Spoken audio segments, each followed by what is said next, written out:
Good morning guys, এখন বাজে হচ্ছে প্রায় 9:30 এবং আমরা এখন বেরোচ্ছি জগন্নাথ মন্দিরে পুজো দিতে। আমাদের একটা পান্ডা ধরা আছে, মানে হোটেল থেকেই আমাকে ব্যবস্থা করে দিয়েছে। হোটেলের দাদা খুবই ভালো, হোটেল থেকে ব্যবস্থা করে দিয়েছে।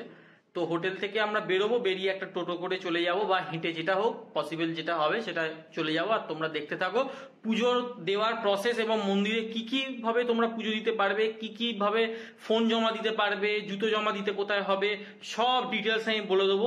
এবং ভোগ প্রসাদের যে নিয়মগুলো আছে সেগুলো আমি বলে দেবো। চলো তারপর দেখা হচ্ছে। আমরা পুরী মন্দির রোড দিয়ে হেঁটে মন্দির উদ্দেশ্যে যাচ্ছিলাম। প্রচণ্ড গরম ছিল, গা যেন পুড়ে যাচ্ছিল। এইটা সরকারিভাবে বিনামূল্যে জুতো, মোবাইল এবং ব্যাগ জমা রাখার জায়গা ছিল। আর হ্যাঁ, এই যে দেখতে পাচ্ছেন যাদের ছবিগুলো আমি দিয়েছি, এরা দুজনে বড় লেভেলের ওখানে স্ক্যামার। এরা লোকদের স্ক্যাম করে, ট্যুরিস্টদের। এদের বিষয়ে আলাদা করে আমি পরে শর্টসে দিয়ে দেবো। এরপর আমরা সব কিছু জমা রেখে মন্দির প্রাঙ্গণে প্রবেশ করলাম। পুজো দেওয়া কমপ্লিট, এবারে একটু ফটো তুলবো। প্রচণ্ড গরম, জুতো খুঁজতে গিয়ে, মানে সত্যি কথা বলতে জুতোটা যেখানে রেখেছি আমরা অন্য দ্বার দিয়ে বেরিয়েছি। আসলে আমরা দক্ষিণ দ্বারের সামনে 6 নম্বর কাউন্টারে জুতো রেখেছিলাম, আর জুতোটা তারপর খুঁজতে গিয়ে 6 নম্বর কাউন্টার আমরা অন্য জায়গা দিয়ে, মানে বেসিক্যালি অন্য দ্বার দিয়ে বেরিয়েছি। তারপর জুতো খুঁজছিলাম, খুঁজে পাইনি, পুরো হাঁপাচ্ছি আমরা। হ্যাঁ, জুতো পাইনি বলে খুঁজছিলাম। তারপর অনেক কষ্টে 6 নম্বর কাউন্টারটা বার করলাম, একে তাকে জিজ্ঞেস করে প্রায় 360 ডিগ্রি ঘুরে আসতে হয়েছে। পা পুড়িয়ে পুরো, মানে মারাত্মক গরম। নিচে মানে মানে মার্বেল করা, এবার সেগুলো হচ্ছে মানে ব্ল্যাক কালারের। এবার প্রচণ্ড হিট, ভয়ঙ্কর হিট।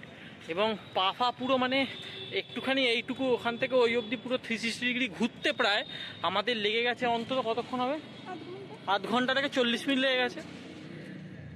এবার তোমাদেরকে একটা ভালো করে ভিউ দিই মন্দিরের, চলো। মন্দিরে শ্রী জগন্নাথের 56 রকমের ভোগ হয়। মন্দিরে বসে খেলে 100 টাকা করে পার হেড টিকিট খরচা হবে, এবং নিজেদের হোটেলে যদি আপনি পার্সেল বুকিং করতে চান তাহলে তার আলাদা খরচা হবে।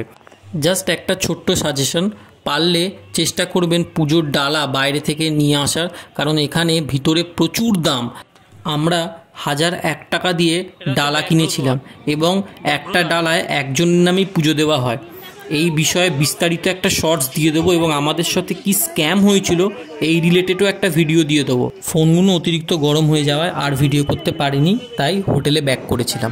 এটা হচ্ছে সন্ধ্যাবেলার ভিউ। আমরা সন্ধ্যাবেলায় একটু বিচে এসেছিলাম, এবং আমরা মন্দির থেকে হোটেলে হেঁটেই ফিরি, কারণ আমাদের হোটেল থেকে মন্দিরের ডিস্টেন্স মাত্র 15 মিনিট ছিল, তাই জন্য আমরা হেঁটে ফেরারই সিদ্ধান্ত নিয়েছিলাম। ভিডিওটা ভালো লেগে থাকলে লাইক, কমেন্ট, শেয়ার করে দেবেন, এবং নতুন হয়ে থাকলে সাবস্ক্রাইব করে দেবেন। Thank you.